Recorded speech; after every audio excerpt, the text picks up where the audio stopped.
Okay, good evening, everybody. This meeting of the Overview and Scrutiny Committee is being live streamed on the Council's YouTube channel. The recording of the meeting will remain online for 4 years, and if you are present in the Council chamber here, you are consenting to appearing in the recording and broadcast, which may also be used for training purposes. As always, please could I ask members of the committee to keep your questions succinct and direct, and remind Cabinet members, that's you, Declan, and officers in attendance, that's you, Andy, to proceed directly to the answer, again, keeping them concise and relevant. I want to ensure that we get through all items on the agenda today and to give all members the chance to speak if they would like to. Okay, I hope that's clear. Thank you. And welcome to the... We've got a member of the public here. We did. Do we know who she is? We don't. Well, whoever you are, you're really welcome. And I'm sorry there's no way you can speak, but hope you find the meeting interesting. Okay, you're very welcome. Okay, so we have apologies for absence, or rather we don't have any apologies for absence. Okay, so for item two, for obvious reasons, I'm going to need to hand over to Lauren to deal with item 2, please. Thank you, Chair. So for this item, the committee is being asked to formalise the appointments made at the annual council meeting on the 18th of May in the schedule of appointments to committees. The schedule proposed the appointment of Councillor Gravels as chair and Councillor Chambers de Boos as vice chair of the Overview and Scrutiny Committee.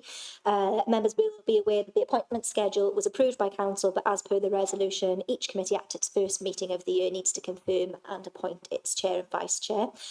So could I ask whether members are content to note and accept the appointment of Councillor Gravels and Councillor Chambers de Boos as Chair and Vice Chair of the Overview and Scrutiny Committee?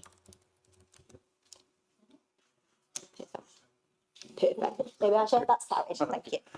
So thank you very much for doing that. Thank you for the committee. Thank you for the confidence you put in myself and the team up here. Thank you for Tree for being good support as Vice Chair.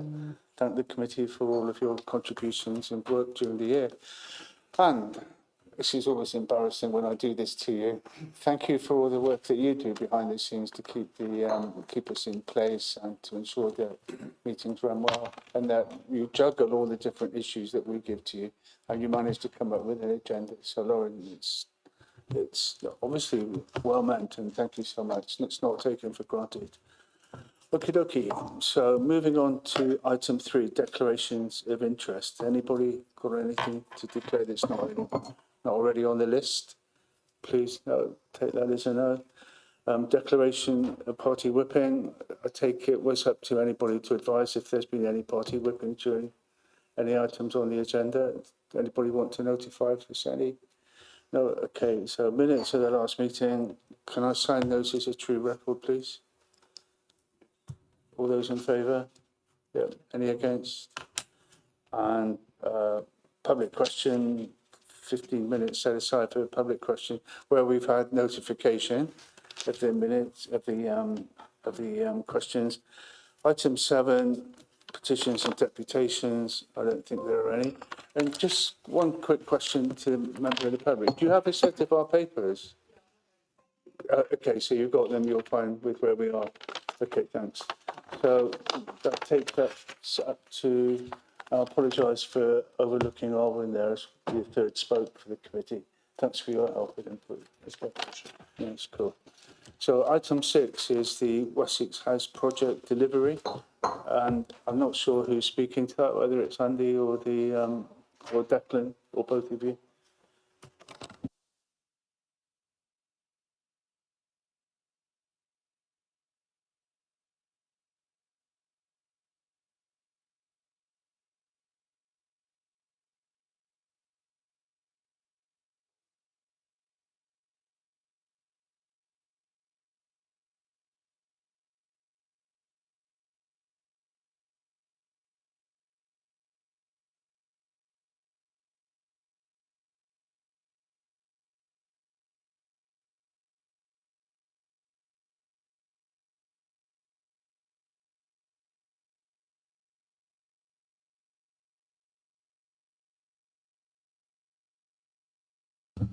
Right, I'm just checking I've got the right one.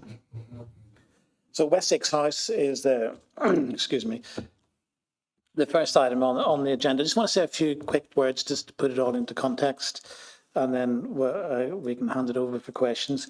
So the purpose of the report we've got in front of us today is to move forward the redevelopment of the former Wessex House site on Great Western Road.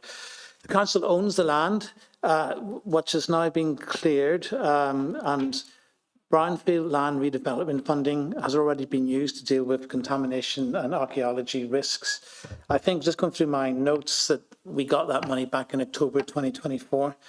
The proposal before us to allocate around 300,000 so the council can secure a development partner and bring forward a full planning application for the site. The intention is the site would then be disposed of to a developer to deliver the approved scheme.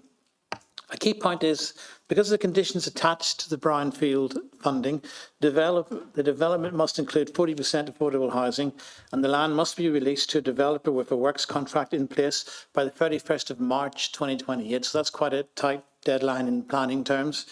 If we do nothing, or if the project is delayed or taken in a different direction, there is a risk that the funding would have to be repaid, and that's roughly about 688,000, if I remember rightly. So there is a certain degree of urgency to this. The partnership approach gives the council more control over the type and quality of scheme brought forward, whilst also recognising that the council does not itself build our own housing developments. It should also help de-risk the site, improve viability and make it more attractive to the market.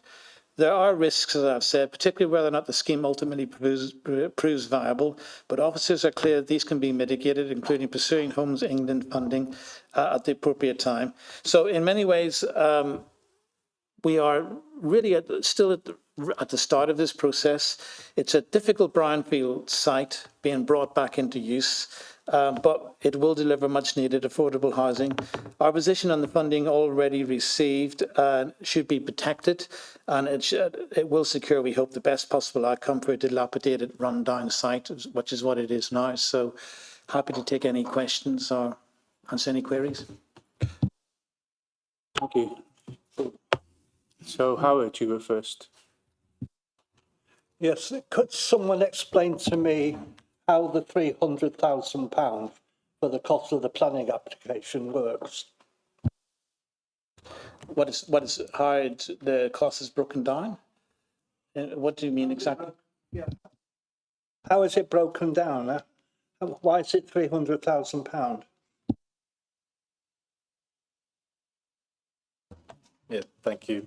£300,000 is a top line figure at this point, so it won't go above £300,000, but we would hope that it would be less.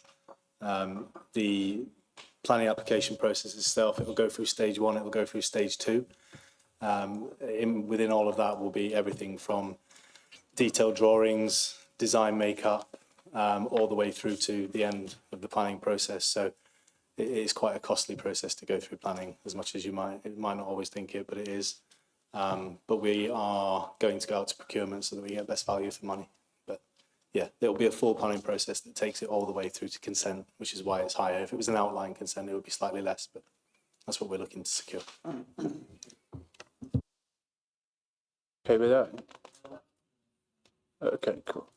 Councillor Alistair Chambers. Thank you, Chair. I'm a bit shocked, to be honest. Page 16, item 6.2, sell on the open market. There is a risk that potential developers will not show any interest. Surely you put it on the market to find out if developers are interested. And to say that there might be a risk, so we haven't put it on the market, is ludicrous. Can you explain, please? Nothing's ever entirely risk-free. Yeah, I always have to assume there's some, no matter what you do, there'll always be risk attached to it. But in my opinion, it's extremely unlikely. But, you know, our position would be that we would prefer to work with a partner and you know, deliver it with a partner rather than putting it on the open market. But what you have to consider is that if we were to put it on the open market, the developer may not may not see it being possible to deliver the 40% affordable housing. And of course, if that was the case, we would lose the funding that we received. So we would have to make sure that any market value would have to more than cover that. But the intention of all of this entire exercise right from the beginning is to provide the affordable housing and also deliver some regeneration within an area which badly needs it. Thank you. Follow up, that's okay. I just want, sorry, Alistair, I just want to be clear, not to cut across Declan. Are you, sorry, in your question there, are you saying, because the intention very much is for planning to be delivered by a development partner and then to watch the market and ultimately put the land on the market for sale? Is that what you're asking? I was just shocked to see that it hadn't even been put on the market to see what the value is now, just to test the market. The land itself has been tested, so we know roughly what the value of that land is. But the reason for keeping it flexible is because the market's going to shift. The planning application could take 12 months. So what we're trying to do is make sure that we don't jump right now. We need to watch the market and we'll keep proof pointing it, stress testing it. But at some point, yes, it will go to market. But we know roughly what that land is worth with a planning consent, which is why we need to get the planning consent itself. You mentioned about working with a partner. Rumour has it there's already been a partner agreed. Is this the case? There hasn't been.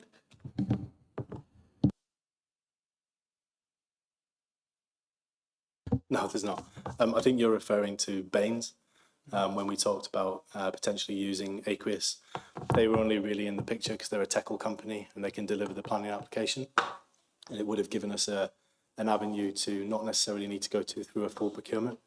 But because of the value of this, we've decided to take it through full procurement so that we get best value for money. In terms of an on-set development partner to actually build the housings, no, there's no development partner yet. Thank you. I referred to the local plan site allocation statement SA04, former Wessex House, Great Western Road. And it says on this local plan, which obviously has gone into a lot of detail, it takes a long time, I don't know, 10 years to produce a local plan, whatever it's taken. 40 residential properties for Wessex House. And I refer to the urban capacity statement study that was carried out under the Lib Dems less than a year ago in 2025. And it also says there's only a capacity for 40 properties. How is there over 25% more properties now when you've already carried out an urban capacity study on the property? How can it jump up more than 25%? It's crazy.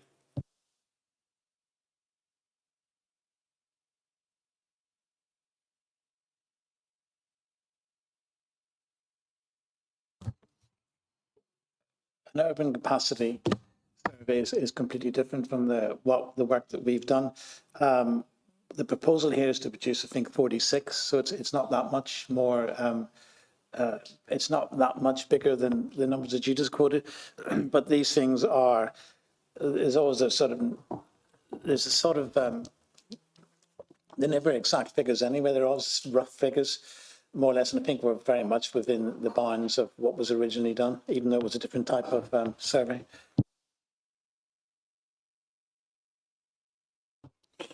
Looking at the local plan, it says the site should be laid out to provide direct overlooking and creative active frontages. You've got two frontages. One's looking at the rear for 1, 2, 3, 4, 5, 6, 7, 8, 9, 10, 11, 12, 13, 14 properties. Why are you not following the local plan?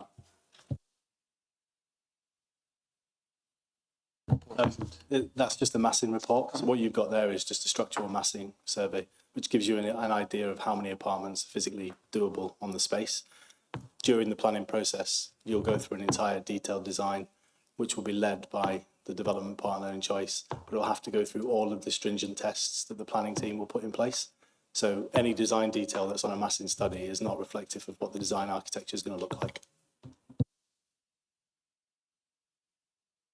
So if you keep putting your questions, no, do you want to carry on? We'll give everybody else equal amount of time.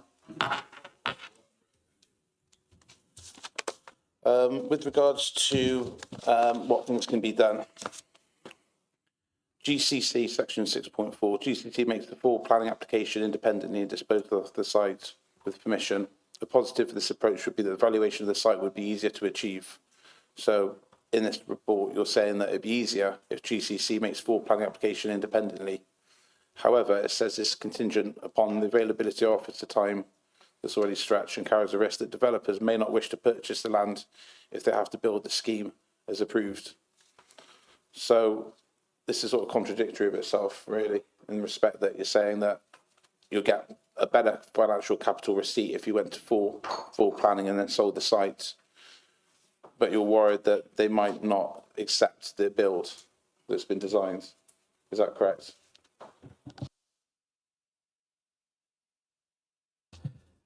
We're sort of struggling to understand what it is you're saying. I just refer you back to what I said before, that there is always risk to everything, no matter what you say. I think you made reference to somewhere about capacity of the planning function, which is why we're working with partners. And that's the best way we think to deliver this. But can you just clarify what exactly your point you were making about risk again? Start the sentence. GCC makes the full planning application independently and disposes of the site with permission. A positive this approach would be the valuation of the site would be easier to achieve with planning permission already granted. So that's one of the options that you've decided not to take. Yeah, it's saying that it give one of the better financial approaches, and it would be a positive, would be the valuation would be easier to achieve. Why is this approach not being carried out?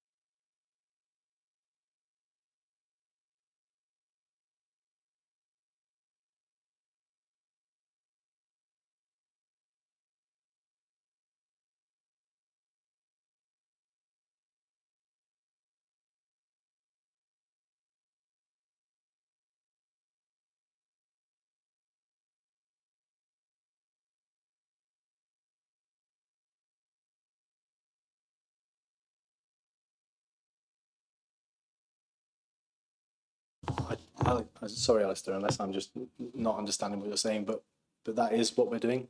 So if you read the recommendation, it actually says that what we're going to do is get a full planning consent, and then we're going to look to dispose of the land with a full planning consent to maximise the potential output of the land.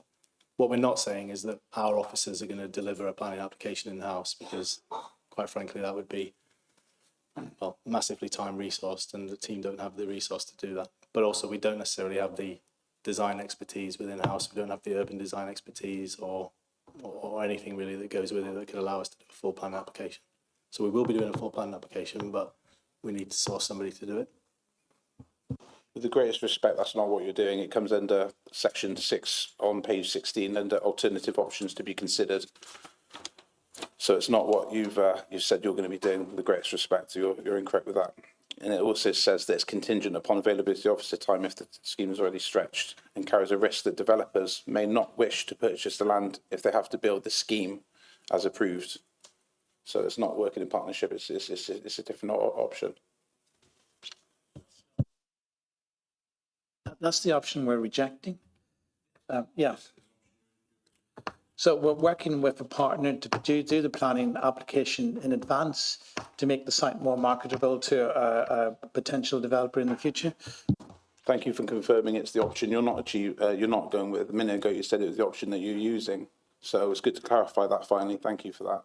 My point is that it says this is the most financially viable option.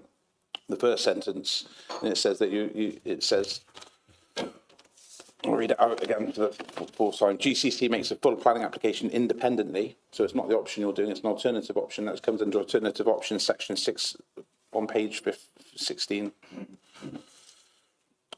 So you would do the planning application yourself independently, and then you'll go with full planning permission to potential partners at that point, where they could tweak the design. No, I know that. I've been trying to clear that out with you for the last 10 minutes. With the greatest respect, you finally just understood that. What I'm saying is why are you not going for this option when it carries a positive? This approach would be the valuation of the site would be easier to achieve. So you can achieve the valuation for the site with minimal risk. And you don't have to be confined with just one partner. You can be open to many partners on receipt of the planning application. So just to clarify, you read the recommendation in 2.3. It says officers begin to work to secure a development partner for the former Wessex House site and approve allocation of up to £300,000 for the development of a planning application as part of the award for the contract. So what we're saying there is we want to go out and procure a specialist to deliver a planning consent. So in the alternative options considered, which is I think what you're referring to, 6.4, GCC makes a full planning application independently and disposes of the site with permission. Positive approach, valuation of the site, be easier to achieve with planning permission. That remains the same, that's consistent. So you're just saying there that you get a planning consent and therefore you've got a greater chance of getting a better valuation on the market. So that's the same point. It's contingent upon availability of officer time. So all we're saying is the outcome is the same. You're still going to deliver a planning consent. You're still going to therefore get best value on the open market. But the difference being is that if we try to do it in-house, A, we'd have to obviously have a separate team doing it because you can't contradict the planning process. B, you'd have to have an allocated resource to do that. So we still have to pay for that resource to do it anyway because we don't have the resource internally. And C, we don't have the design expertise in-house to be able to deliver a proper planning application. So I think I understand what you're saying, but what we've really done is come up with an approach that delivers the same outcome, just means we're not delivering it in-house. So I don't really understand the question, but okay.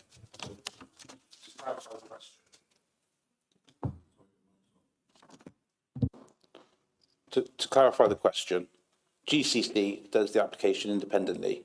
They have a design. They don't do it with a partner. They then can go out to partners, various different people, different organisations, Hilltop, Bromford, GCC, GCH. They can go out to all these different providers, Guinness Partnership, and say, this is a scheme you've got. Who's going to give us best value for money? Rather than going out with what you're doing now is just with partnering with somebody and then doing it. Do you understand what I'm saying now? Yeah, but I think you're talking about the actual delivery of the houses. We're not. I'm talking about the actual development partner who's just going to deliver the planning application. This isn't the person that's going to build the houses. So I'm on about the whole scheme of the final build. But it's not a D&B contract. We're going out to secure a partner who's going to deliver planning application. That's it. It's not a D&B contract. I get that, but what I'm saying is we'll wrap up after this because we're not getting anywhere. Well, I get that, but what I'm saying is we do that independently. We not go out to somebody, we do it independently. Where there's a £300,000 design fee of going out to Studio 7 or whoever they're called, there's a fee there that's been allocated £300,000. What I'm saying is would it not be cheaper to do that in-house, which it would be cheaper? I appreciate the officers' time stretched, but you could get in contractor officers to help with it. And you'll save the £300,000. You can make sure it's fully compliant with the granting requirements of the grant. That's what I'm saying.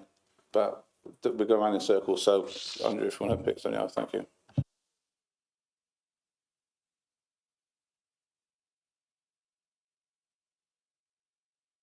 Right, thank you, Chair. A number of questions, and they've sort of been touched on. First of all, £300,000. Yes, it's a lot of money. Is that how's that going to be funded? Is that in budget? It's in the capital budget already. Yeah. Okay, fine. Thank you. Affordable house. Am I okay to roll with? Yeah. Sorry, Chair. Thank you. Keep going. Affordable housing 40%. Is that a minimum, or is that an ambition?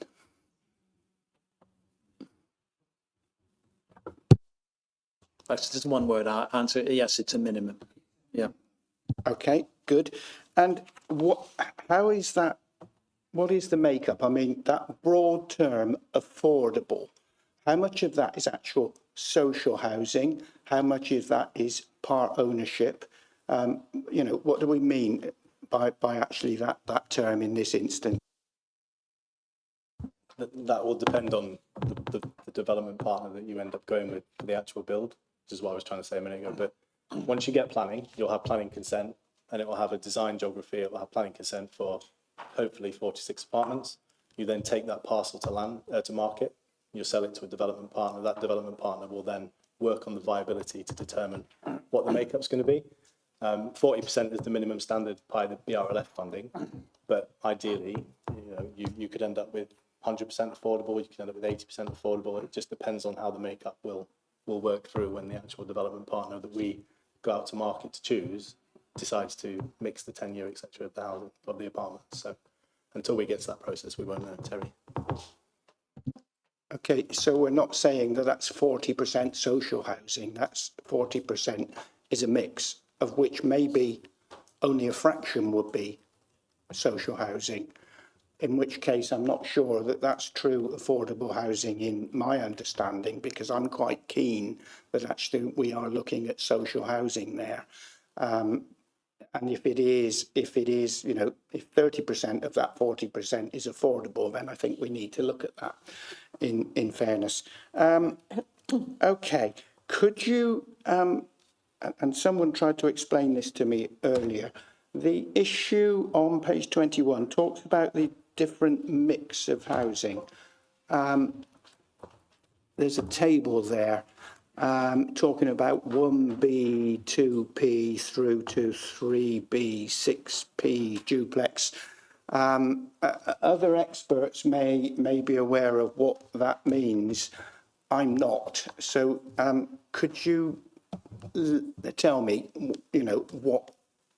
what numbers of flats or those are in terms of occupation? Thank you.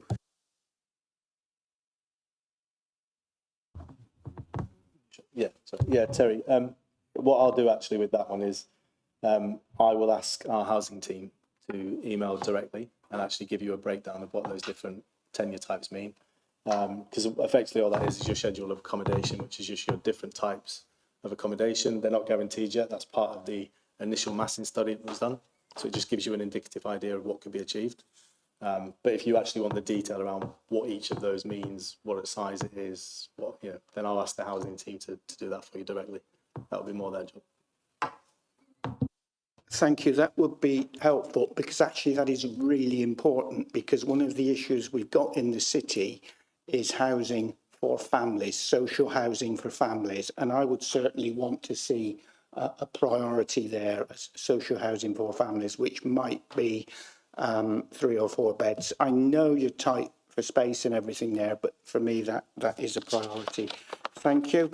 And one last question, and Declan, you touched on this in your opening words about timescales, which are tight, and we've got LGR on our doorstep, and I mean, there's 2 issues really. We want to dispose of the site, so we want income from the site, but also we want, ideally, we would want that site completed by, I guess, May 2028, when the new authority, whatever that is, comes into being. Is that realistic?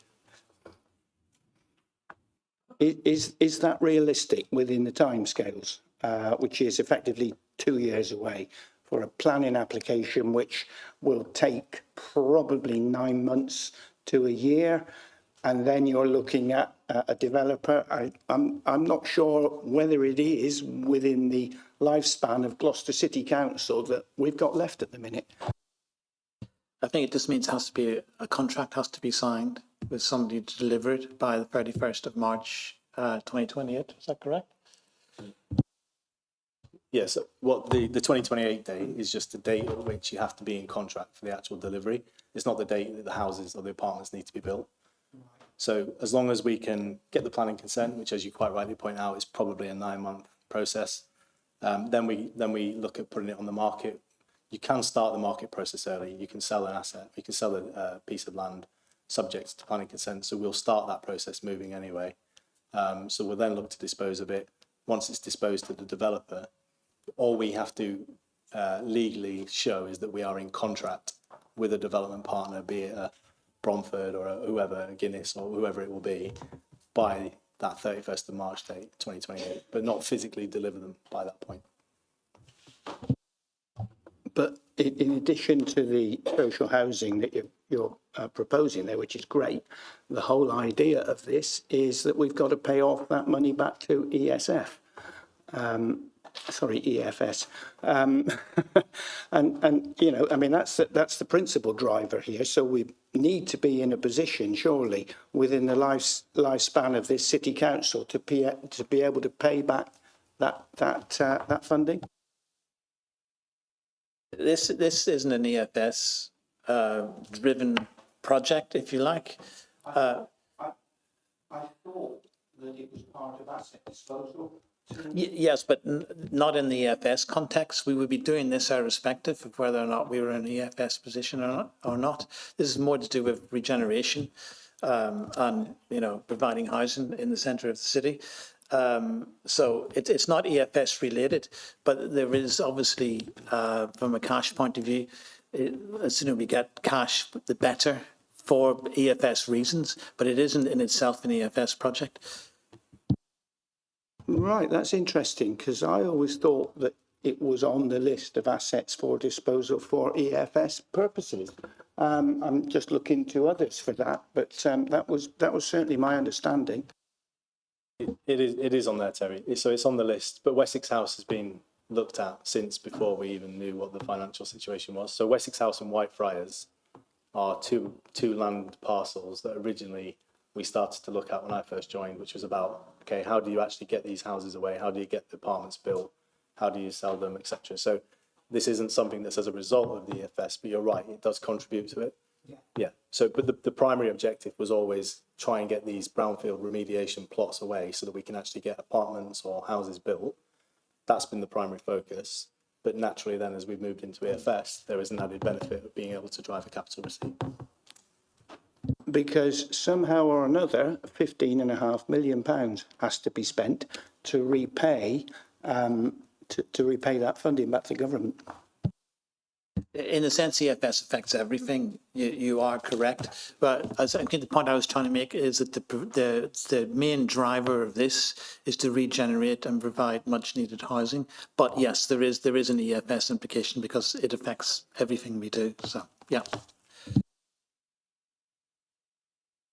Before I take Anne, Sheriff, I just want to follow up one of the points that Councillor Pullen was making about the 40% affordable housing. What are the terms of the BLRF funding in terms of the provision of affordable stroke social housing? Or is it just an open, as far as they're concerned, just an open target?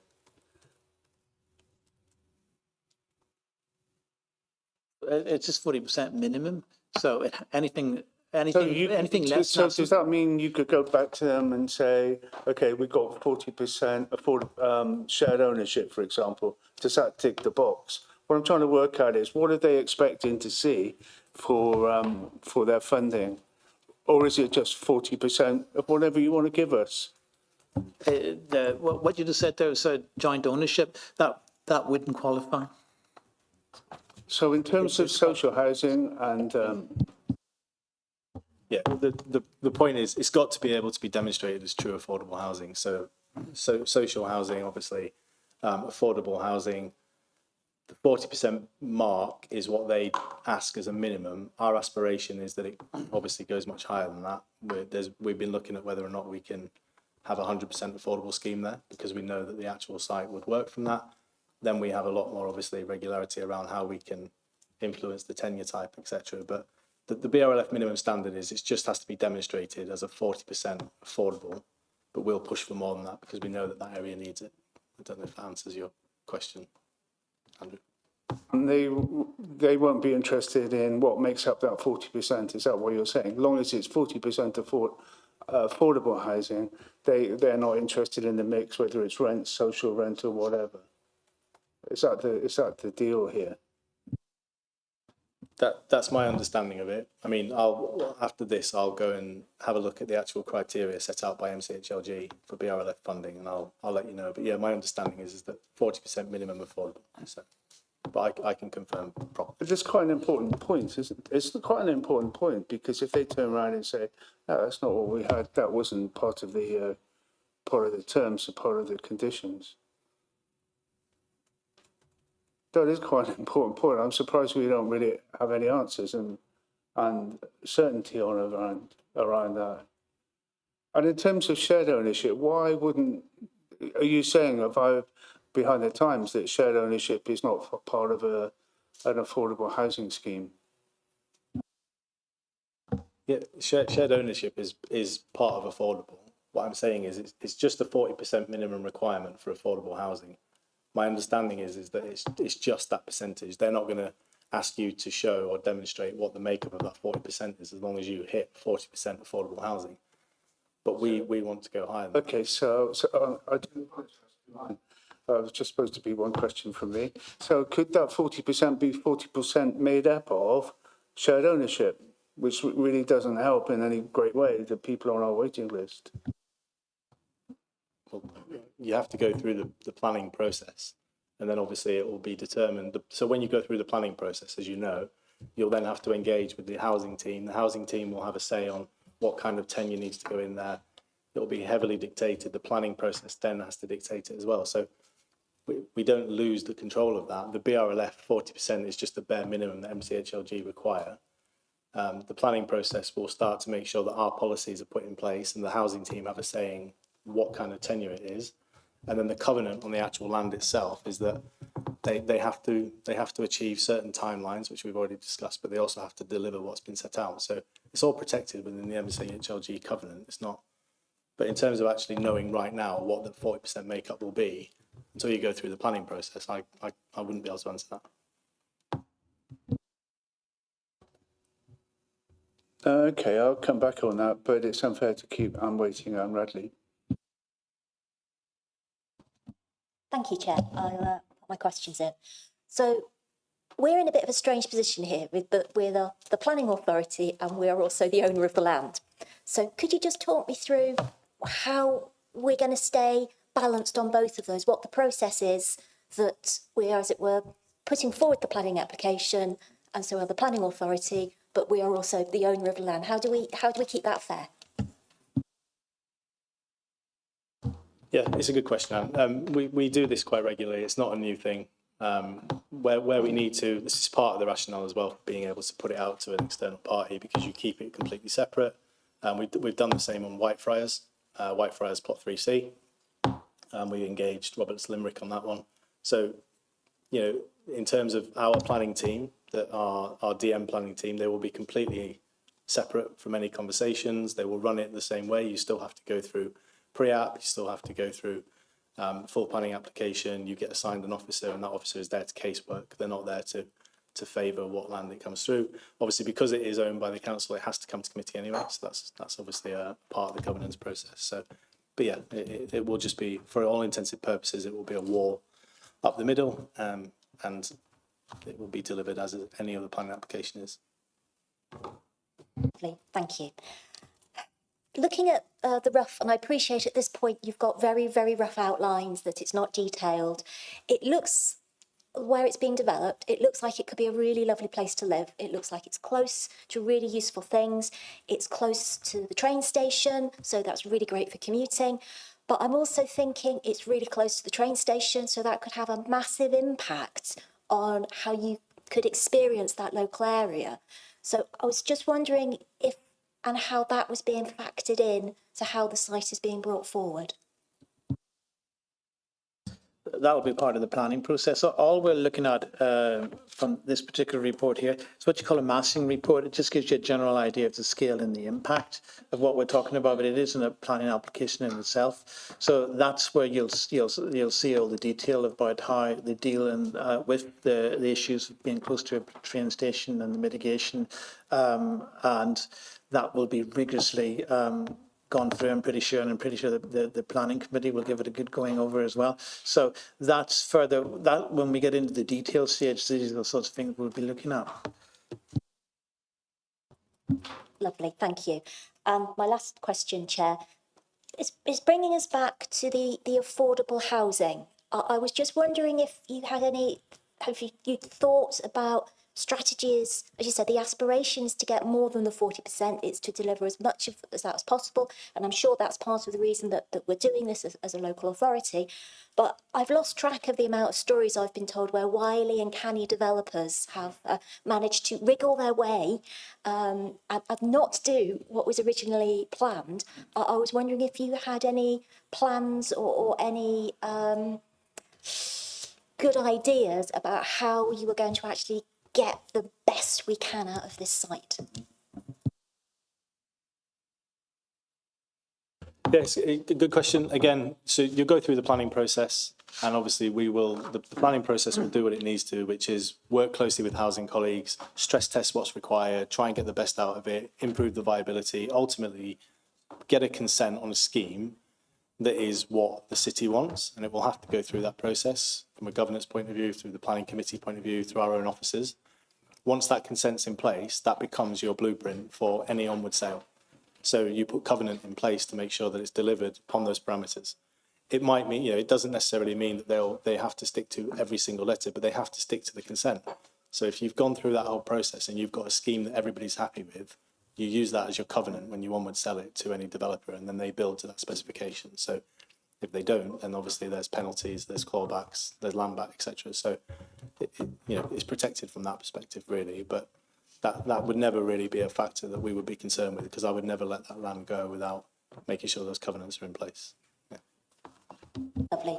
Thank you very much. Very, very helpful. Thank you, Chair.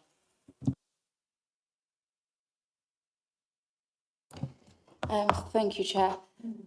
I've got a list of a few questions and they sort of lead on to each other. But my first one is why isn't this a joint housing paper? Why is it just regeneration and finance resources?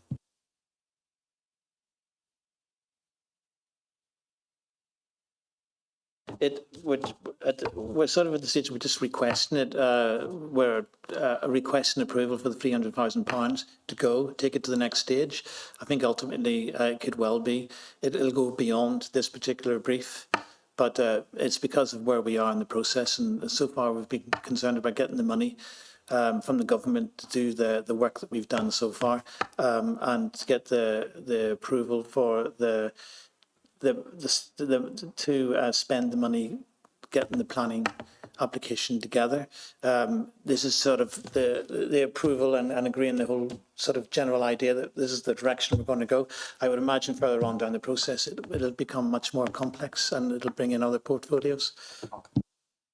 Steph, sorry, just to clarify as well, there is a working group that's been set up for some time that has cross-party from within the council, including the housing team.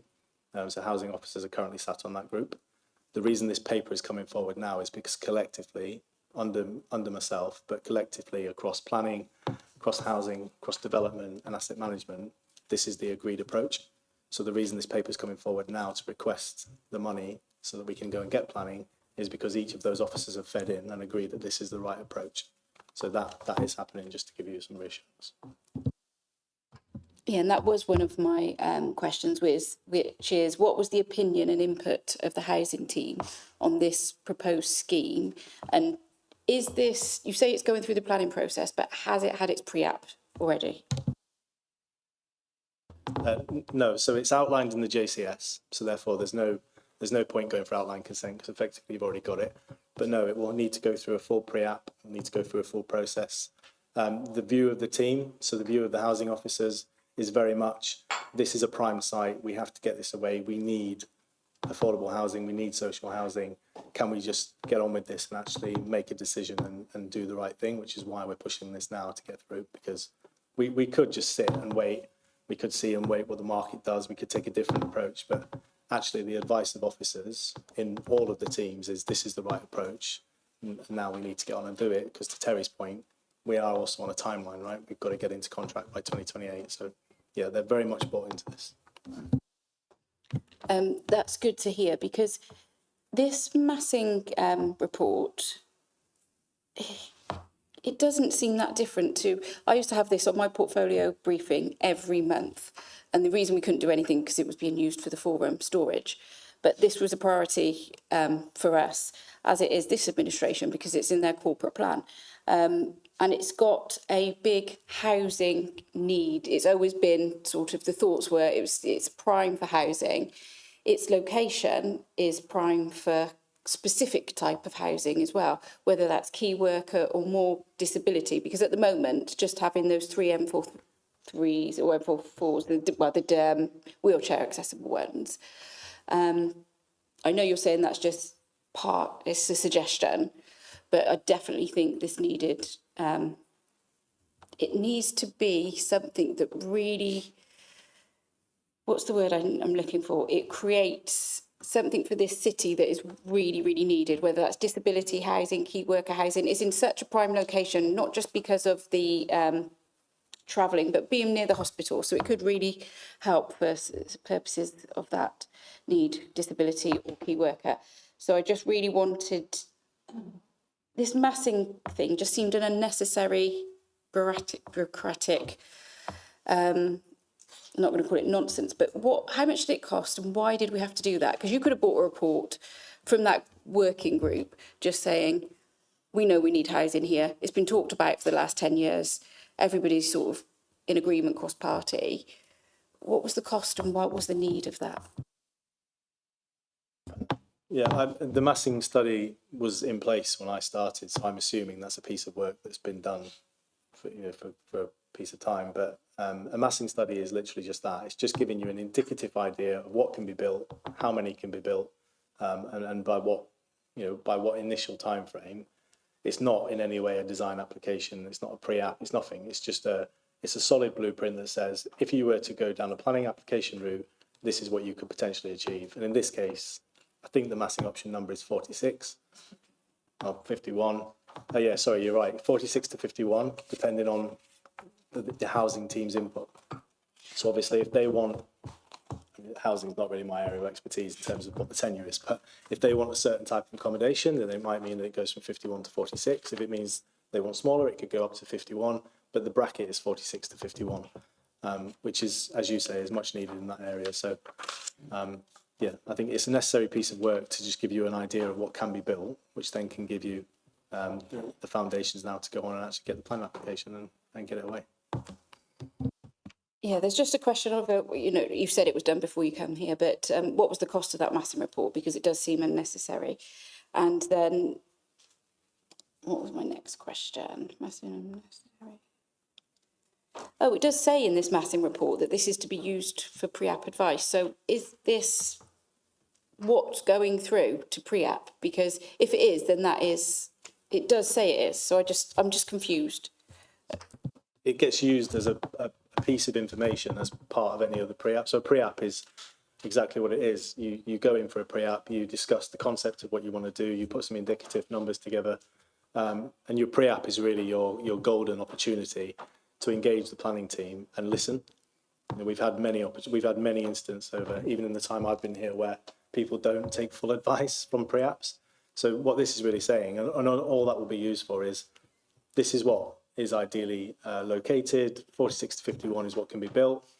The pre-app process will be, this is the kind of design feature we want to go down, this is the kind of tenure we want to go down, this is the kind of build, and our planning team will be there then to be able to say, actually, this is the focus you need to look at, this is where you need to work on. It'll be down to the planning development partner to listen to that advice. They can take forward a credible planning application. I mean, just as a prime example, the Whitefriars Plot 3C is pretty much the same. It's land that we own. That went through a pre-app, and it's currently going through its planning process now. So it's exactly the same process. It doesn't get any kind of golden favour just because it's coming from us. This is more of a political question for Declan, because at my time in the housing, the views of the officers very much were at that time, they didn't want a lot of one-bedroom apartments. They would actively write against that in every planning application that suggested it, and they would knock back pre-apps, etc., to developers that put forward those suggestions, and they had done, and it caused a lot of falling out with developers sometimes, because their indication was that there might be a shown need for a lot of one bedrooms, but actually there are people sat around for years and on end in need of family homes, and they just weren't being delivered enough. So what is the administration's sort of priorities in regards to housing, and what do you want to deliver? And are you willing to get involved politically with this and say this isn't only about the bottom line, this is about delivering what this city needs? And how willing are you as a political administration to do that? We will take, we will take the advice in the sense of exactly the demand is. I agree with you that I wouldn't want to particularly see too many one-bedroom flats either. But whatever is needed is what we're going to produce, because ultimately that's what we're here for. We have to make sure that, you know, our sort of residents out there, the ones who need the housing, we identify what the needs are and then give them what our own research tells us that needs to be done, and plus what they tell us needs to be done. So absolutely, but I would imagine that all of this will be worked through in the planning process, but these sort of views need to be continuously input so that we make sure that we end up with something that we can all agree with and be happy with. I mean, yeah, working through the planning process, I think, is important, but what we put through, this is our land, and what we put through, it's got to be buildable and sellable for a developer. I understand that, but we are in a unique position because we are the owner at the moment and we are designing what this is. Planning will see that it aligned with our policies, of course, but we are in a unique position. So I just would really like to see some sort of political guidance in really delivering, because there's competing priorities in housing.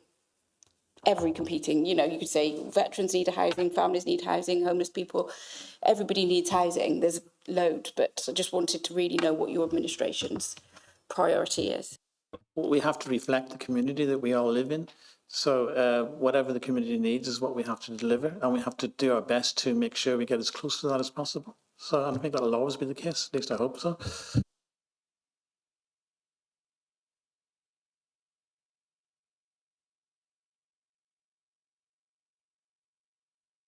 Thank you, Chair. I want to start off with a little bit of geographical correction, which is really quite important, I think. We've got descriptions of north, south, east and west boundaries. The site is actually a diamond shape. It's got a northeast, northwest, southeast and southwest aspect. So I think that should be made clear.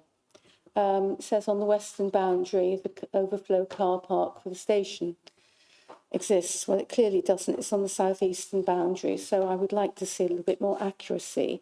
And it also affects the images further down in the document, page 14, where the shading is shown. The shading is shown on the south face of the building, which we're not going to have. Also, I think there's a bit of twitchiness about the proximity of the railway line. Actually, I think it's not such an issue in terms of noise. I think it's much more of an issue that we have Great Western Road and the main route of ambulances to and from the hospital. And the sound of an ambulance siren is much more intrusive than the sound of fairly regular railway arrivals and departures. So I think that needs to be taken into account. I also agree with what other councillors have said about the number of apartments for families, because I don't think we should be mesmerised by the number of units that are being offered. Much better to have fewer units, which are a facility for larger families. Also, we've got a small GCH development in my own ward, King's Home and Wootton, on Denmark Road, where we've got 3 wheelchair accessible apartments with rise and fall kitchen units, for example, in a much smaller development than this is. So I would much rather see more wheelchair accessible units. Lastly, very pleased to see that there are proper balconies proposed for every apartment. And it's very vague about parking. Parking is a big issue. Is there a possibility there's a car park for the station next door on the southeastern side? Is there any opportunity of allowing some of that to be used, doing a deal with the people who own the car park, so that overnight car parking, for example, could be made available to the residents? That's all. Thank you very much. a few things. First of all, with regards to your comments about, again, the mix of the housing provided, I entirely agree with you. And that's something that we need to be very careful about. As regards the rest of the points, I think I need to emphasise this is not a planning application as yet. So a lot of this detail will be gone through in the process over the next 9 months or so when we finally get a planning application that will go before the planning committee. But I think it's fair to say that those are all good comments, and we should take note of them and make sure that they're all reflected in the work that gets done moving forward.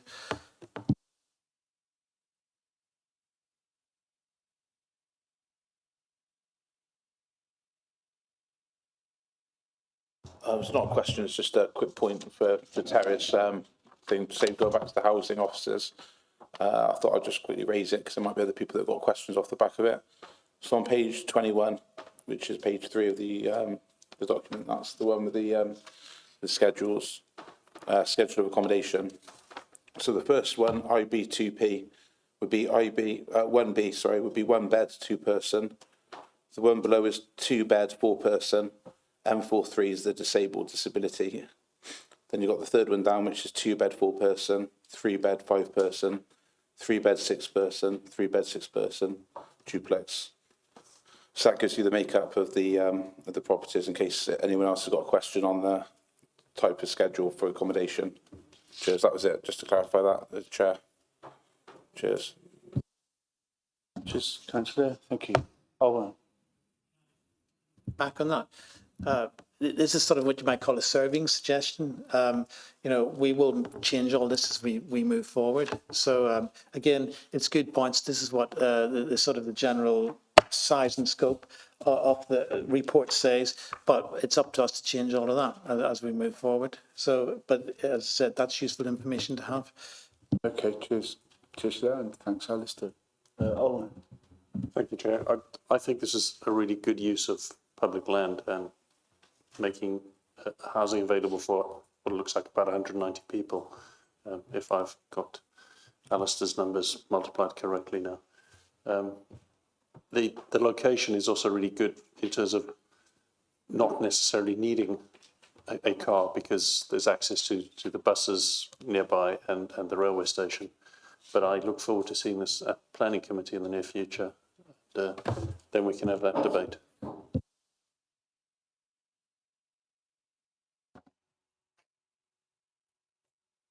Liam. Sorry, just trying to read the Vice Chair's writing. Thank you, Chair. So my question is about the BLRF funding. If we're in a scenario where we've got planning application, we sell the site, and then the person that buys the site decides, nah, I don't like that, I want to do my own planning application, how does that affect us with the funding? They won't be able to do that because we'll have covenants in place to prevent that. Okay, so would that be a case that they have to build, they can only purchase it if there's, say, a covenant on land, that they have to build this exact thing and that only? Kind of following on from that, what if there's a delay? If there's any reasons why they can't build it by a particular deadline for whatever reason, say war in Ukraine caused issues, everything going on with Iran, prices have skyrocketed. What protections do we have if it isn't built by the deadline or started building by the deadline?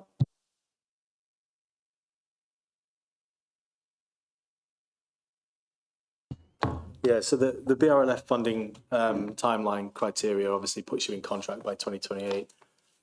In terms of who we actually dispose the parcel to, that's where we need to obviously be really clear in our judgment around who we're partnering with. Now, there are a certain few in our area that would probably be interested in this. It goes back to Alistair's point earlier on around, if we were to go down the D&B route right now, sorry, the design and build route right now, it's quite an unattractive scheme, largely because we've got a perceived difficult planning landscape. And I say perceived because I don't think it is, but we've got a perceived difficult planning landscape. That puts more risk for a developer.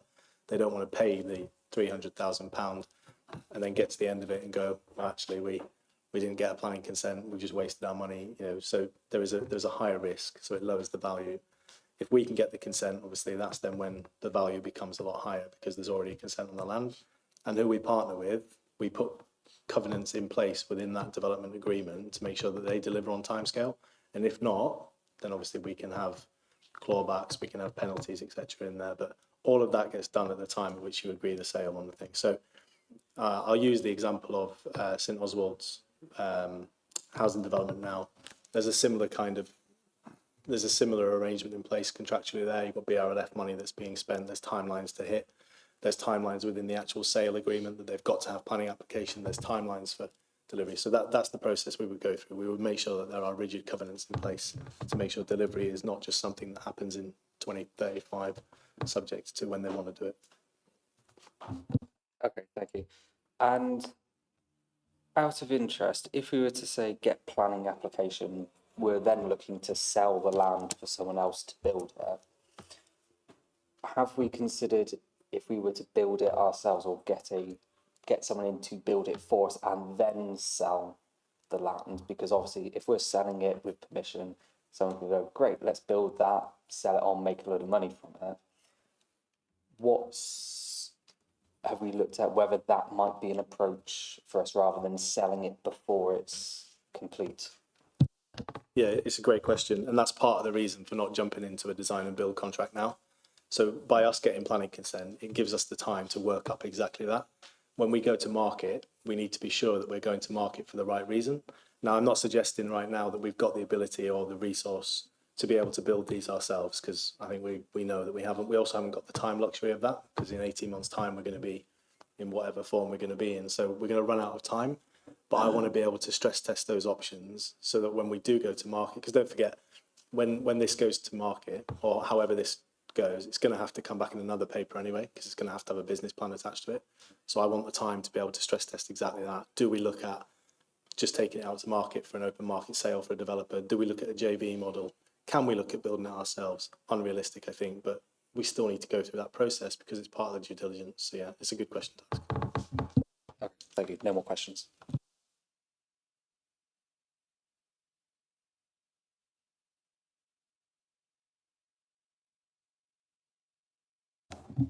Thank you, Chair. It's picking up a little bit on points raised by Councillor Chambers. I think the current administration's view on protecting family homes and having a mix is pretty much on record. I know within my own ward, the work to have more appropriate use of HMOs and acting to protect family homes has shown that the administration is very keen on having that mix. But I was wondering, in terms of what will be done in terms to make sure that that is brought forward in this development, what guidance will you give to whoever you choose to develop the site? Will that be part of the brief that you give them, or will you give them more of an open kind of idea to say how they can best use the site, or will you kind of say, look, this is what we want?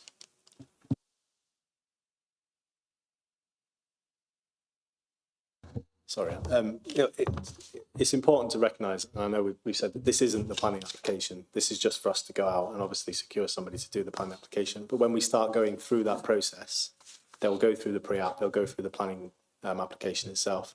During that process, they need to engage everybody from our housing team, our heritage team, obviously have a case officer, a planning case officer assigned to them, where all of our policies, all of our desires, all of our imprints will effectively be fed into that process. So shaping what the outcome of that planning consent looks like is completely kind of within our gift, so long as it meets the tests, right? You've got to meet viability, you've got to meet something that's deliverable, such and so forth. So I suppose what I'm saying is back to the point somebody raised earlier on, we will not treat this any differently to any other application. It will still go through the same process, but you will still have all of the teams, the housing officers telling you, this is what we need, this is what the community needs, this is what we have to have. You have to then go through the viability motion, you have to move through it. So in short, yes, we will shape it to what we feel is needed, but it still has to go through all of the same stress tests as any other planning application will to make sure that it's actually viable at the end of it. Lovely, thank you very much.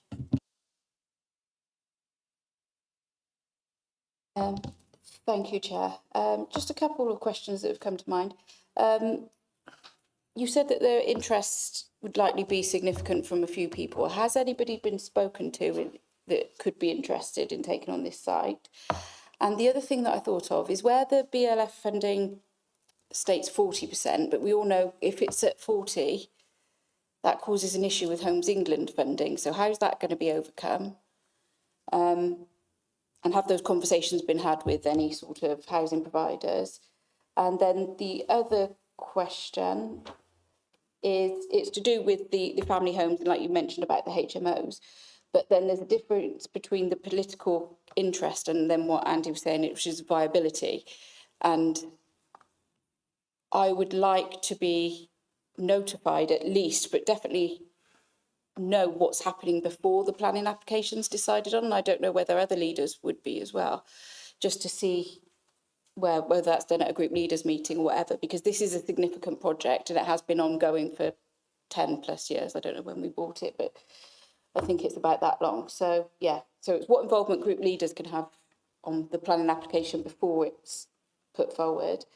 And yeah, the Homes England, and can that be overcome, and conversations with developers or housing providers.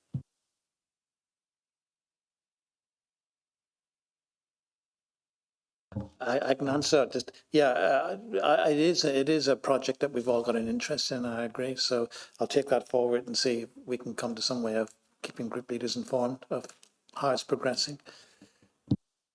Yeah, I mean, just important to note that it is a planning application. It's operational. It has to be done in the same way. So as Declan says, there's a way of making sure that people are aware of what's happening, but at the same time, we can't contradict the planning process.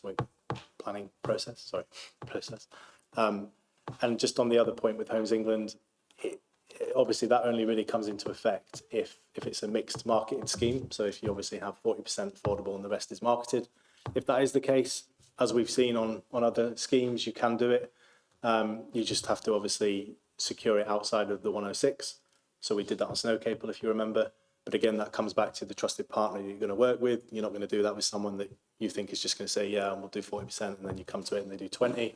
But again, aspirationally, it might be that this scheme is 100% affordable, in which case that's not even a concern because it becomes fully funded through Homes England anyway. So I take the point, but we'll have to see where we get to as we get down the road on who we're going to partner with and what the outcome of the planning application is. Does that answer your questions? Yeah, sorry. And yeah, just if any conversations have taken place already with anybody.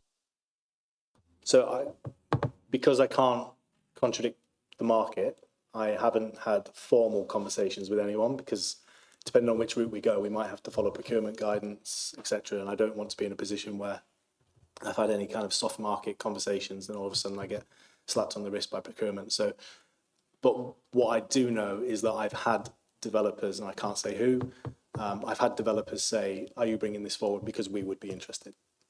But I haven't actively sought those conversations out, just for the record. Anybody else?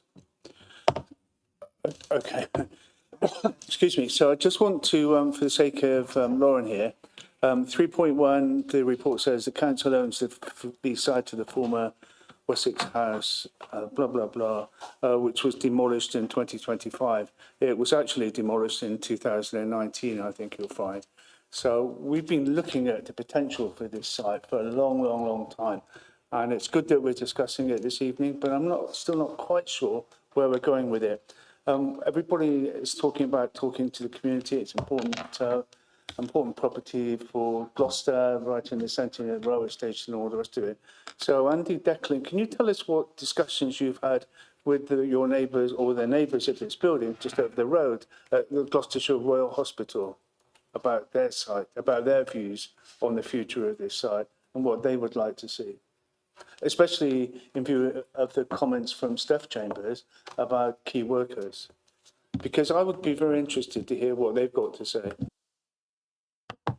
Sorry, Andrew, just to pick up on your point, you're right. I think they've put in the demolition date of Whitefriars Plot 3C because that came down in 2025. So I think it's just an alteration on which demolition we progressed. So we'll change that. And just in terms of consultation, because we're not in a planning process yet, we haven't done any formal consultation. I mean, we have relationships with certain neighbours, But we haven't done any formal consultation yet in terms of outward consultation for planning process because we're not in a planning process yet. So we know geographically the people in that area and we will speak to those people, but from a planning point of view right now, we haven't because we're not in a planning process.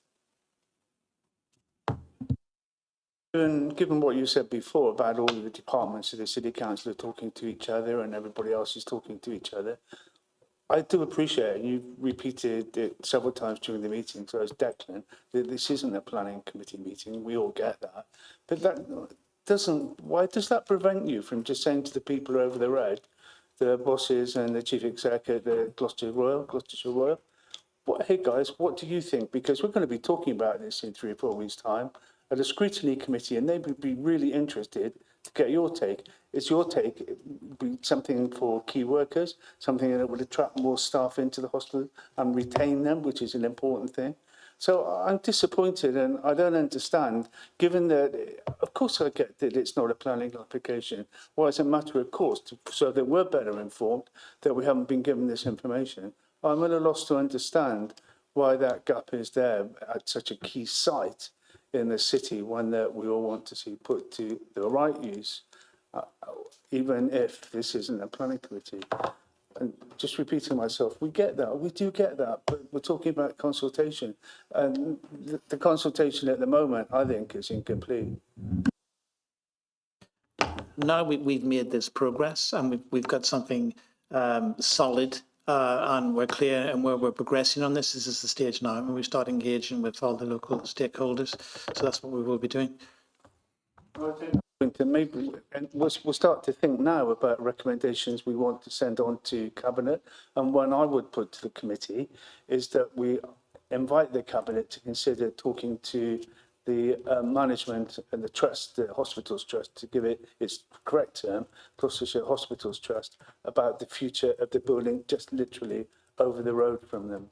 I think that we owe it to them, and it's the least we can do to get some sort of feedback from them, given that we all understand it's not a planning application. So just looking around the committee, seem to be getting some nods of agreement. So I think that's the first point, Declan, we would like you to take to Cabinet, please. So several hands going up here. And remember now we're talking about issues that as a scrutiny committee, we would like Cabinet to consider. Is that sort of understood? And okay? So just to add to that, Chair, obviously you've got the hospital there, because it's very close proximity to the railway as well. It's probably worth also including the railway network as well, because they'd probably be equally interested.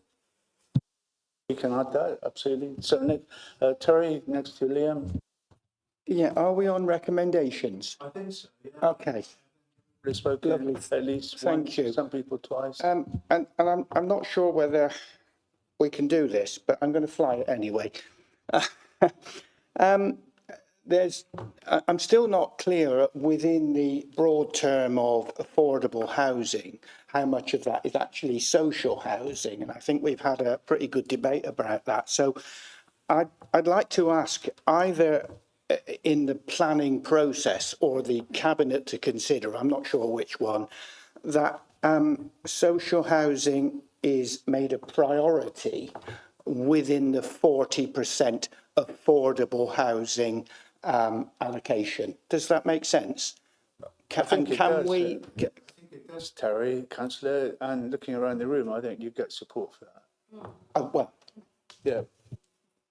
So we think it's acceptable, and looking around, I don't need to put it to a vote. People are nodding in agreement. Can you repeat that? Sure, that social housing is prioritised within the 40% affordable housing allocation. Because we've had that debate, what is affordable? Because it's a, all-encompassing term. It can be part by part rent, but I think we need to prioritise social housing within that 40% allocation. Yeah, I think that's good. You okay with that, Anne? My only concern in trying to put something like that forward is it feels to me that the team are trying to weave and dive as much as possible to get as much as they can with what they've got. I wouldn't want us to try and restrict their freedom of movement so that they can actually deliver the maximum amount that they can. So as long as that recommendation is felt to give enough flexibility to enable that to happen, I would be happy in that case.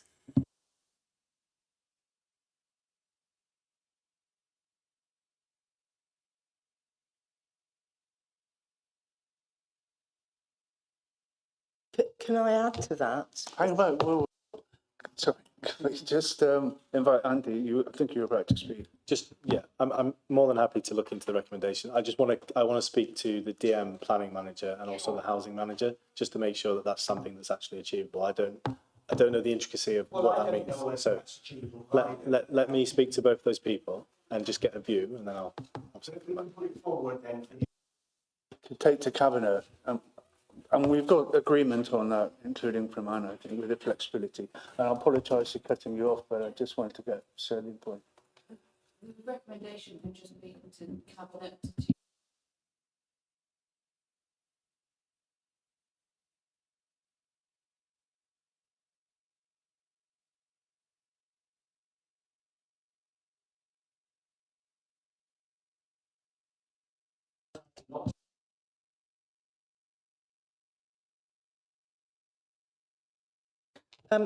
With that, could we amend that very slightly?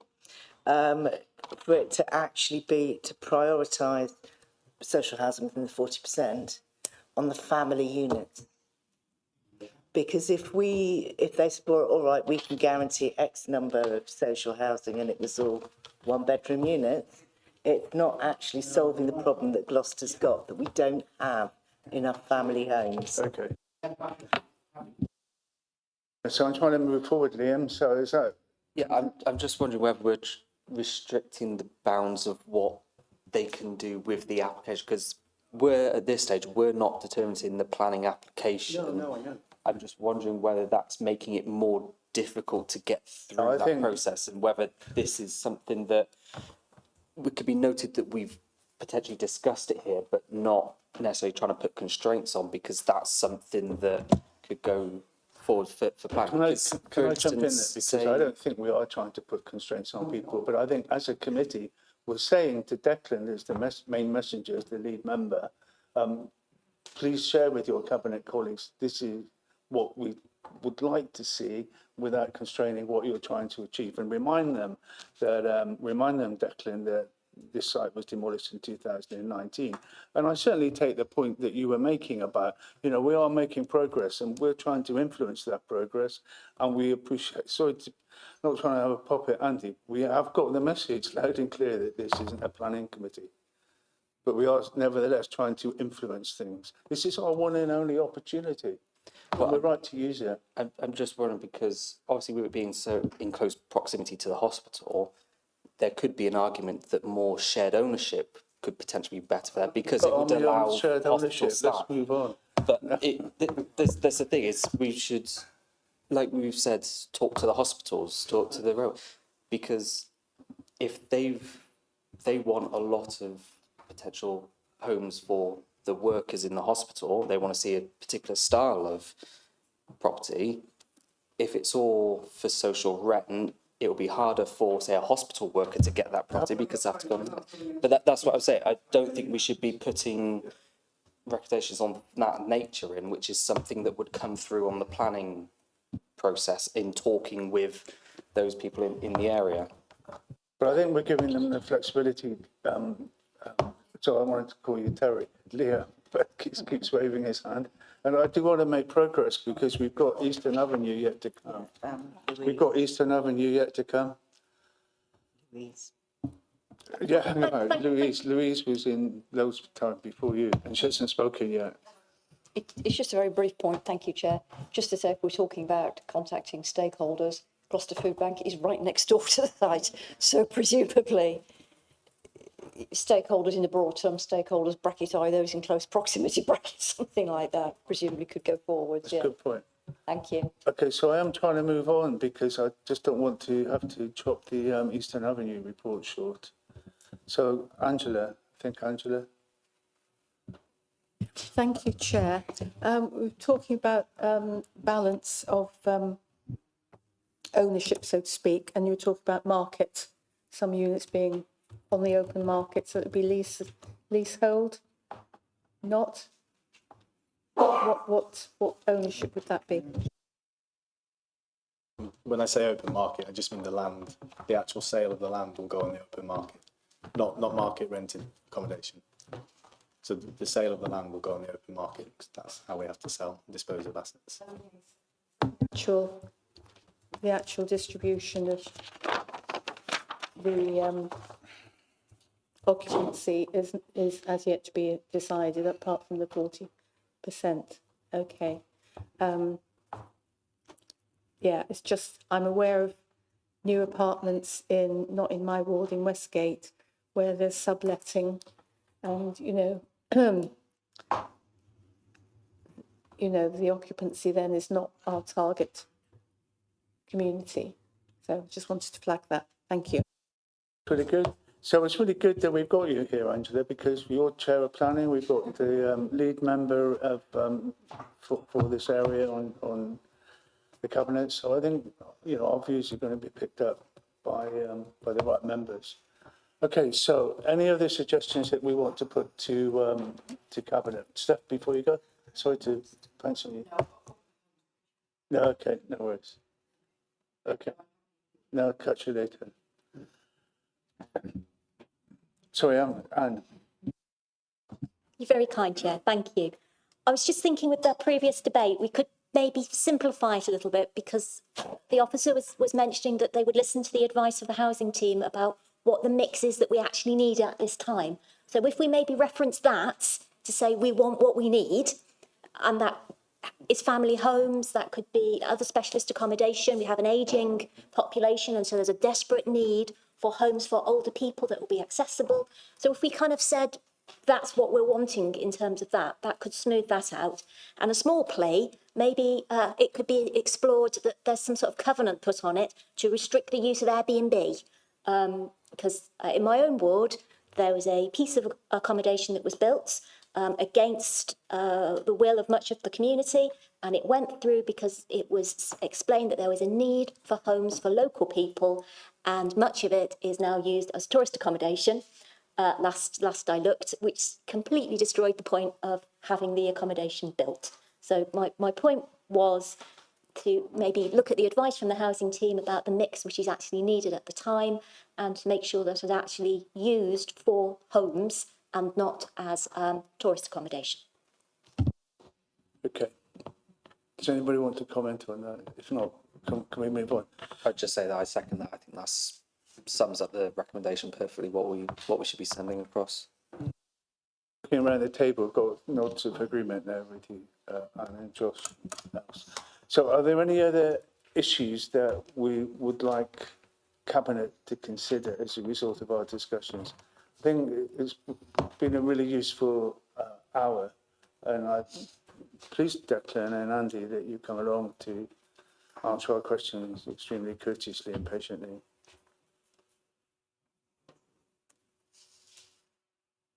So we know what do you know what we're recommending that you get to Cabinet, both of you? You sure? Okay. It'll be a nice surprise if we don't, so. Okay, cool. Okay, so on that, just can I thank the committee for your thoughtfulness, for your interest in this issue, and for the ideas that you come up with and your suggestions that we're going to ask Cabinet to consider. This is what Scrutiny is all about. And, it's, what we do is, it says it on the tin, we scrutinise, and it's not nitpicking and it's not criticising. It's trying to move forward in a positive way, and we've had some great ideas put forward. So can I thank Andy and you, Declan, and at that point close that agenda item. Is that okay? Now we've got 35 minutes left to canter through Eastern Avenue. Should we take a 2 or 3 minute break? Anybody want to take a break, stretch your legs, use the bathroom or anything? No? No? So that is strictly 2 or 3 minutes, Angela.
So Declan and Andy, Angela Condor, and everybody else who's not paying attention. Sorry.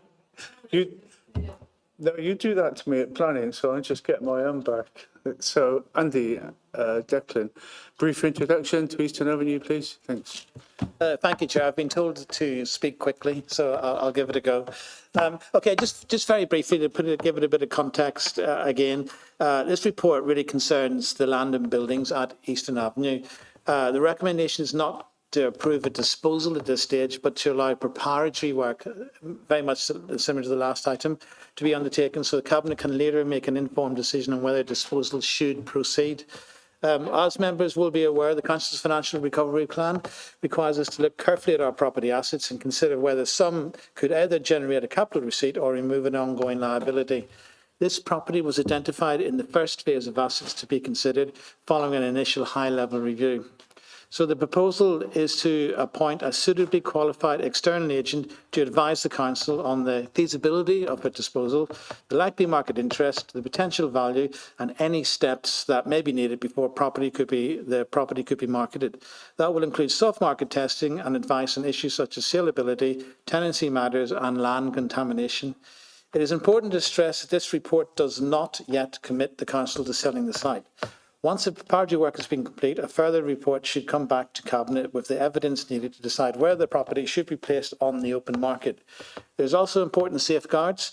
Any future disposal would need to comply with the Council's legal duty to obtain the best consideration reasonably obtainable, and the financial implications would need to be assessed in full, including both the potential capital receipt and any revenue implications. To do this properly, we need to make sure that we've done the necessary due diligence. We must get proper professional advice before making any final decision. We must ensure members have the information needed to make a responsible choice, and that is essentially it. So again, like before, we're at the start of a long, but I hope it's not too long because given the circumstances that we're in, but this is essentially the first stage, so I'm happy to take any questions. Thanks, Declan. A question, Karen James and Olwen. Thank you, Chair. Thank you. I just wondered what the consequences would be for the council-owned, the land that the council uses there in the event that the whole parcel of land was sold. What would be the consequences of that for us? Yeah, it's good. Good question. We're working through that now. So obviously we recognise that we've got the depot on there. And clearly there is we've got a contract with the depot. We need to continue to service that. So the plan at the minute will be is that we effectively are looking at the options around how we secure a lease in place so that there's protection for that particular asset in there. Working in the boundaries at the minute of the contract, so the contract with Ubico. We've had an initial discussion with them to let them know that we're starting to think about this, but that the asset will be protected from that point of view. But we'll need to do that to make sure that there is proof of obviously revenue, because if not, it'll go to market and it will basically just be a plot of land with no marketability on it because there'll be no revenue. So effectively, the options we're looking at the minute are: do we just secure a head lease on that particular part of the estate back to the council so that Ubico are protected, there's a demonstrated revenue. But again, because we're in preparatory stages, this is just thinking around asset management. But yes, it is being picked up and we are looking at it to make sure it's covered. Thank you. Liam, thanks. Yeah, so just to make sure my understanding's correct, so this is all about investigating whether it's feasible to sell this and what the impacts of a sale would be. This isn't any, obviously we're not agreeing to sell it at this point. What's, I kind of think come back to me, I've lost my train of thought. Owen. Speaking of trains, it notes in point 5.1 that part of the land is identified as contaminated, and it states that's due to usage and the proximity of the railway line. I'm just trying to understand, do we have any idea of what kind of contamination do we have? Is the proximity of the railway line leading to some pollution from there that's been deposited, or is it because we've been, moving batteries and other things from households and leached that into the soil? Yeah, part of the work that we need to do is to fully understand the level of contamination, because clearly, depending on how contaminated the land is, will impact the ability to actually sale it. So that's part of what this feasibility and preparatory work is going to look at. And we know that there are existing issues on that site that are currently being dealt with outside of our own control from a contamination point of view. So yeah, part of this work will be to really investigate that, understand the contamination levels, where it's coming from, potential ramifications, but also potential improvements, because you can still take a plot to market as long as you know what the problem is and the potential buyer is willing to deal with it. So all part of this process. Thank you. And are there any risks associated with that if we identify something that would then require an environmental regulator to be notified, and then we'd end up in a different position before we could even think of selling the land?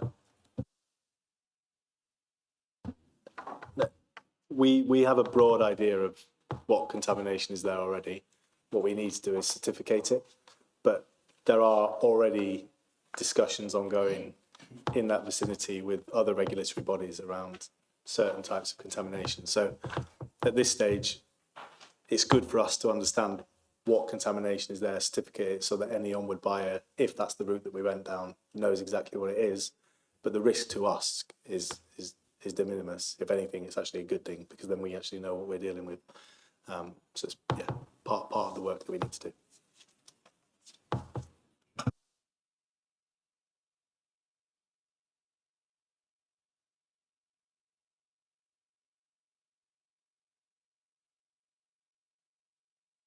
I suppose the cost of the agent would come out of any possible sale once.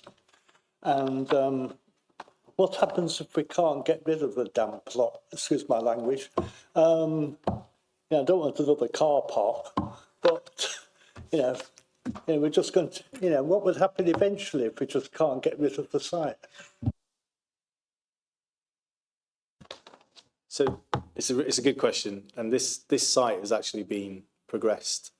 We've been looking at this site for a little while, but in broader terms, does it have development value? This is all part of what we need to understand here as well. Is there a development opportunity? Is this an investment sale?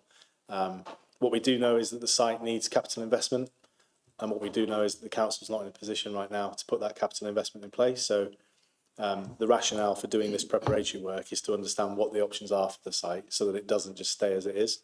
Part of those options might be to recommend to take it to market so that an investor can buy it and put the capital in and improve the overall position.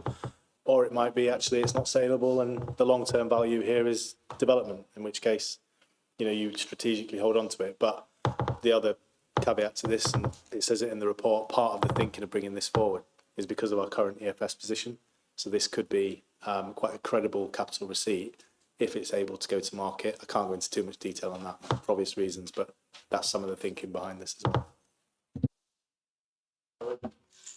Would it be legal to sell a contaminated site if that's the way to, if the seller, if the purchaser if they were prepared to decontaminate it and buy it at a reduced price, would that be legally acceptable? Yes, it would, and just for the avoidance of doubt, I would never propose we do anything illegal. So,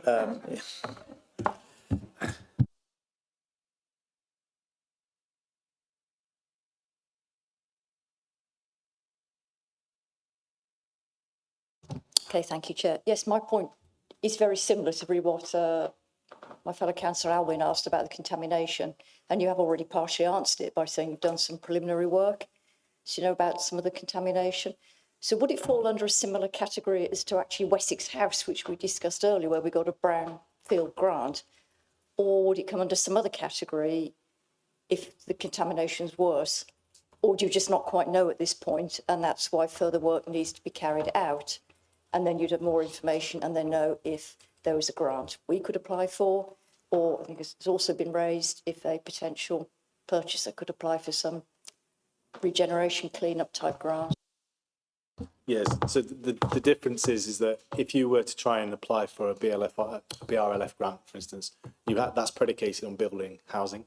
So you have to build housing if you use that fund. So it's a good point, but unless the work that we're doing now yields some kind of result that says actually this scheme is primed for residential, and then we have to take that into consideration, we won't be able to access that grant. The likelihood is, it goes back to the point there, is once you start doing a schedule of condition and you understand the contamination and the licenses in place, you would effectively be selling that on. If you were to go down that route, you would be selling it on to an investor who knows about it, who understands the impact of it, the cost of it, and it will come off the price. So that's what we're trying to understand, is actually what is the scale of the problem, how much roughly would that cost to sort, and then what's the best route of doing this? Do we keep it? Do we sell it? So on and so forth. So. I said, okay, thank you very much. Thank you, Chair. This is a very mixed area, mixed use. There's a lot of residential and sort of light industrial, I suppose, quite close together. I know that there is some what we could deem antisocial activity that's taking place on the site. Would we have that sorted before any sale took place? I mean, we'll continue to do what we can to combat the antisocial behaviour that's there now. But one would hope, depending on which way you go, the idea would be is that an investor would invest to make this, what we do know is that industrial is very strong, right? The industrial market is strong. A lot of people want industrial, particularly the funds, because it gives them long-term yield. So they can actually put money into it. So we would hope that if someone was to take it on, they would put the right measures in place. They would improve the physical security, the deterrent security. But up until the point, we won't stop, for instance. We'll continue to do what we do to try and improve it. But only up until the point that it's somebody else's sale, if we go down that route. But I don't know whether we will now. And, so picking up partly on Councillor James's point, we use this site, as it were, for our own use at the moment. So at some point we decided it was in our interest to have this because it was useful, and I appreciate it's arm's length, our own use. But over the long term, would this sale serve our long-term interest of being sort of cost effective? That's part of this process, is to understand what the long-term impact is. I mean, again, we can't go into too much detail in a public forum on this because of the exempt nature of some of the information. But the reality is that we're going to be faced with a site that we've had for some time. We don't have the money to invest in it. Is it lucrative to the market? Potentially. Is that an option we want to go down? Potentially. Does it solve our current statutory duty against our EFS? Goes some way towards it. But at the same time, and I've said this a couple of times in previous forums, is what we won't do is take a knee-jerk approach to selling an asset. If there is a long-term proposition that is beneficial to the city, that has to be factored into all of this work. And when it comes back, we have to weigh up the pros and cons of whatever decision we choose to make, and that'll be through the cabinet and onward from there. So, yes, we'll be analysing everything as this comes forward. And I should say as well, this isn't one that's going to be done this year, I don't think, for instance. This is going to take some time to get all of the right level of detail and due diligence done. So, thank you very much. Thank you, both of you. Back to you, Liam. Yes, thank you, Chair. So, given that it's currently our recycling centre and we've got local government reorganisation coming down the line, if we were to be either one mega country or east-west split or Greater Gloucester, there's potential that things are going to want to be consolidated from each local authority area having their own one. Do we know what the capacity of that is like, and whether there would be any potential for there wanting to be a move of that at some point in the future to a more central site? So I'm thinking potentially, say, that's something like Javelin Park, potentially near the incinerator, because say if we were to go Greater Gloucester model or east-west split and we wanted one site for the council authority area, would that be big enough for instance?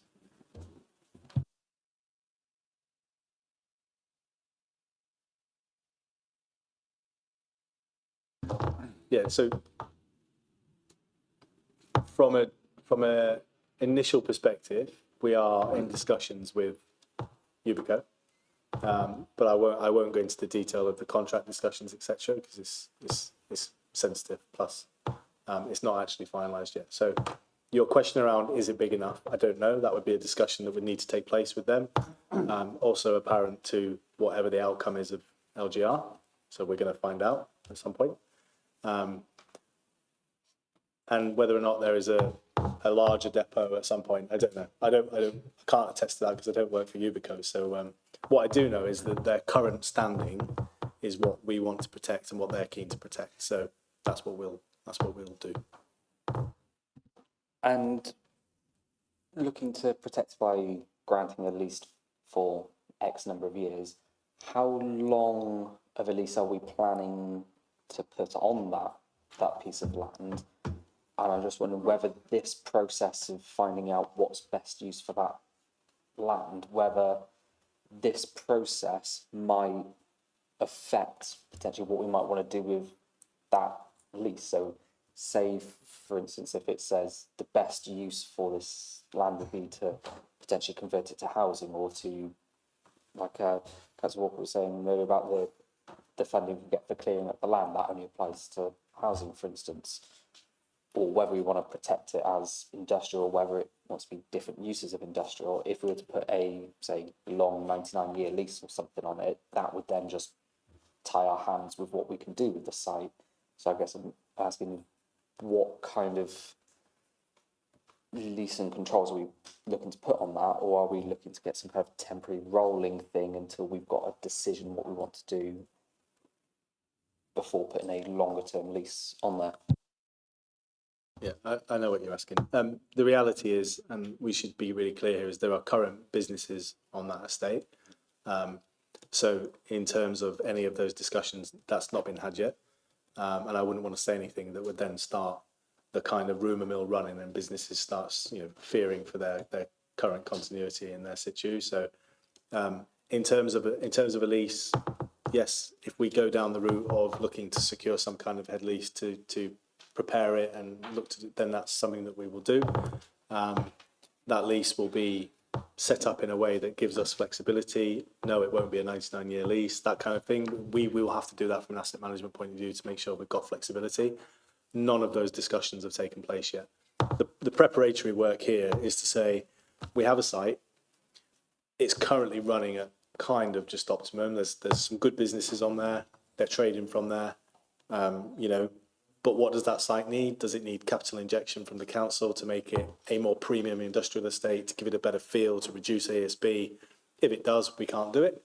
But at the same time, we've never really done an analysis on this site around what the future of it could be. So until we know that, we can't put anything forward with credibility.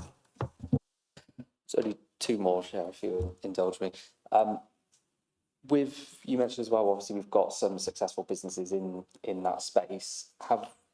Would part of this work be considering whether to sell it as one whole or to be approaching some of those businesses to say, would you be interested in purchasing the land that you're currently operating on in portions as opposed to as a whole? Would that form part of this process?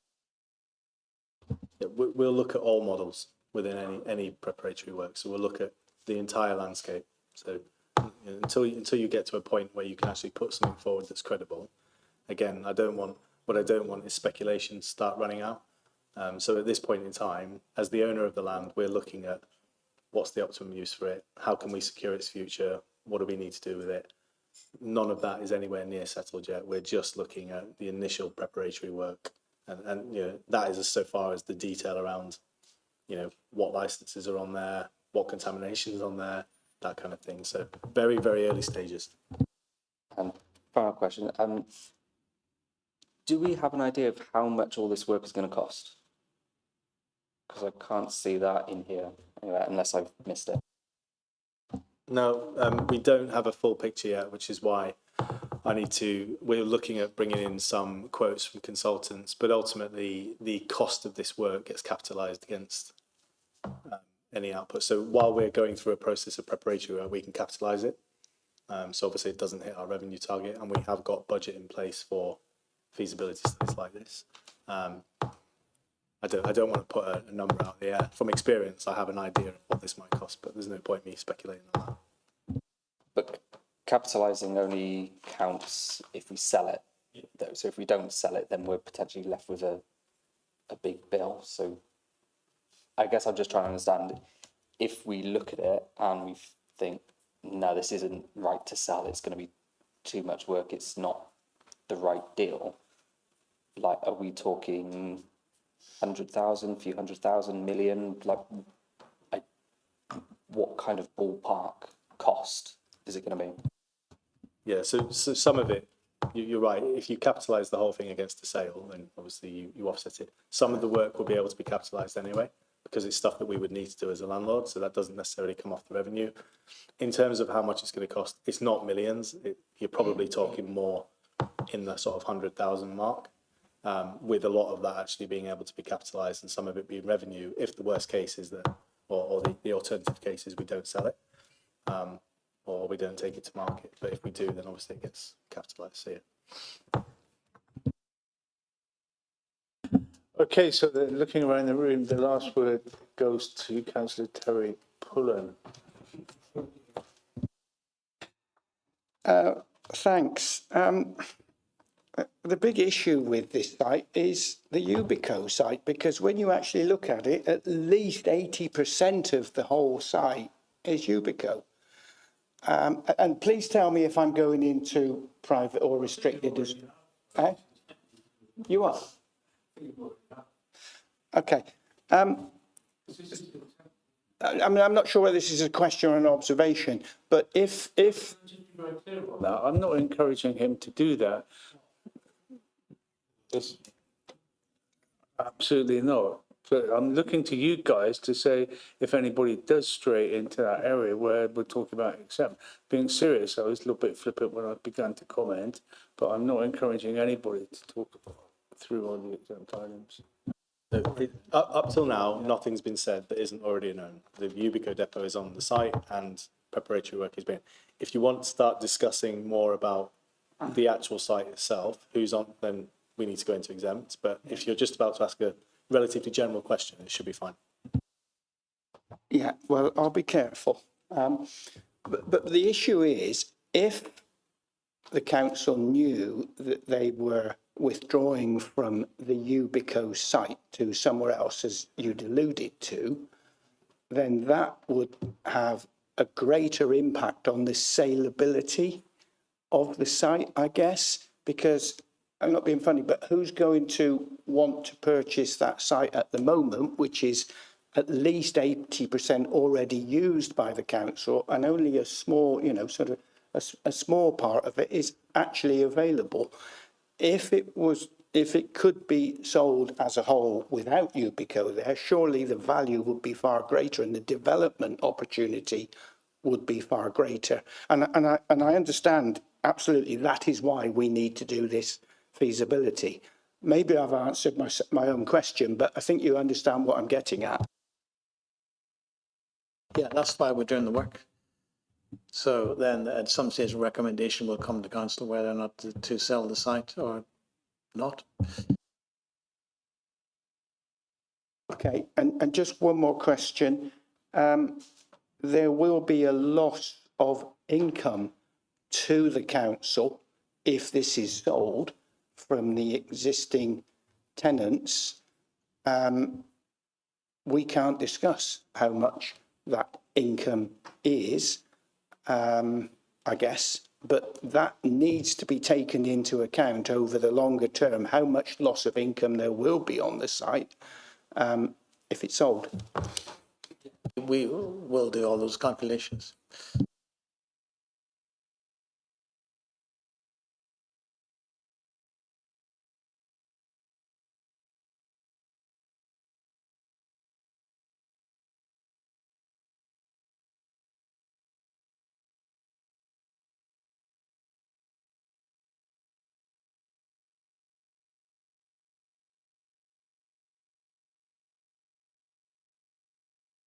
In that case, can I begin to close the meeting and thank Declan and Andy for your patience. It's just before 8:30, I have to prolong the meeting. So thank you everybody for your attendance and safe journey home. Thank you.